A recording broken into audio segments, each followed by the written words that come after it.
Hello, everybody. I'm Jackie K. Cooper, and it is Tell a Story Thursday. We haven't done this for a couple of weeks, but this is where I read a story from one of my previous books, not my newest book, The Wisdom of Winter.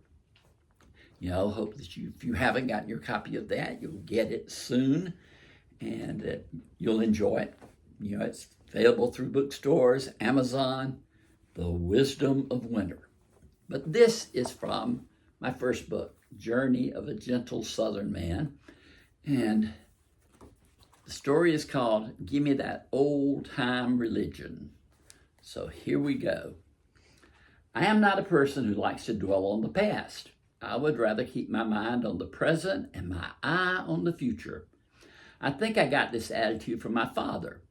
One of his favorite sayings is, "Don't give me the good old days. I lived them and they weren't that good." I guess everyone who lived through the Depression feels that way to some extent. Still, lately I've decided I would like to have back the religion of my youth. That is not a statement. My faith has changed. I'm talking about the organized religion of my youth. It was the kind that was perfect in my child's eye, and one I could count on to be only full of goodness and charity.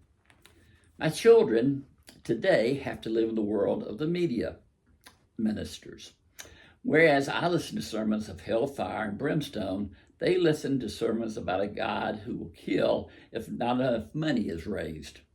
Believe me, I prefer the threat of hell for a life of sin to a threat of death from a lack of money.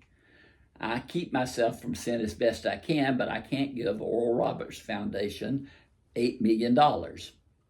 I was raised Baptist. I'm now a Methodist. My parents have never recovered from the fact that I left the fold. That's the way they are. To them, Baptist is the only religion.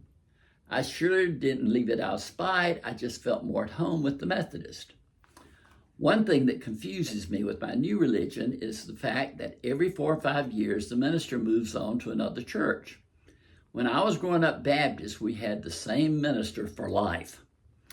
The one during my lifetime was Brother Dar, not Mr. Dar or Joseph Dar, but Brother Dar. That was his name, his title, his nickname, everything. Brother Dar was a very formal man. He always wore a suit.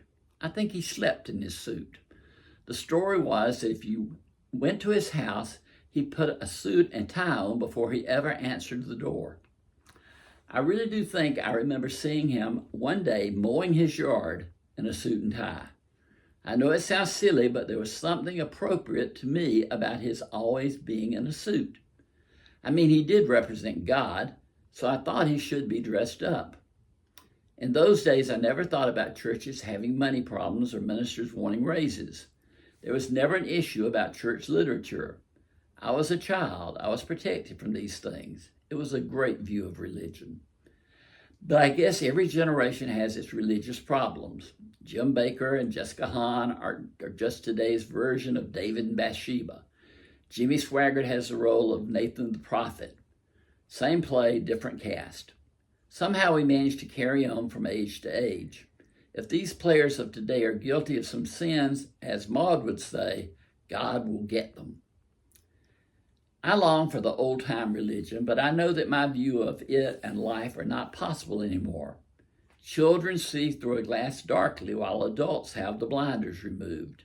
It's the price we pay for being adults. But wouldn't it be nice to have some place where the pettiness of the world could not intrude? Sisyphus was the man who, in legend, who pushed rocks up the hill for eternity. Each time he would get his load near the top, it would escape from him and roll back down to await him again. That's the way perfection is. We can work on it, but just when we think we might be getting it to the top, it rolls back down the hill to wait for us to try again.